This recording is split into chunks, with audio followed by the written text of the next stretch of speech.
মধ্যপ্রাচ্যের দাবার বোর্ডে ওলটপালট। ইরান ও যুক্তরাষ্ট্রের চুক্তি এখন ইসরায়েলি প্রধানমন্ত্রী বেনিয়ামিন নেতানিয়াহুর জন্য এক চরম দুঃস্বপ্ন।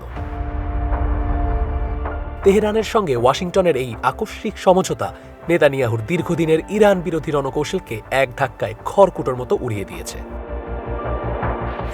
বিশ্লেষকদের মতে এই চুক্তির মাধ্যমে ইরানের উপর মার্কিন নিষেধাজ্ঞা শিথিল হওয়া ইসরায়েলের সামরিক আধিপত্যের উপর বড় আঘাত। নেতানিয়াহু একে পিঠে ছুরি মারার মতো বিশ্বাসঘাতকতা বলে ক্ষোভ উগরে দিলেও হোয়াইট হাউস স্পষ্ট করেছে আঞ্চলিক যুদ্ধ এড়াতে এই ডিল অপরিহার্য ছিল। গাজা ও লেবানন ফ্রন্টের ক্লান্তি, দেশের ভিতরে তীব্র গণ অসন্তোষ, আর এখন প্রধান মিত্র যুক্তরাষ্ট্রের এই কৌশলগত পল্টি, সব মিলিয়ে নেতানিয়াহুর পিঠ এখন দেয়ালে ঠেকে গেছে। ইরানকে পুরোপুরি ধ্বংস করার যে ছক ইসরায়েলি প্রধানমন্ত্রী কষেছিলেন, সুপার পাওয়ার আমেরিকার এই ইউটার্নে তা এখন চরম ব্যর্থতার মুখে।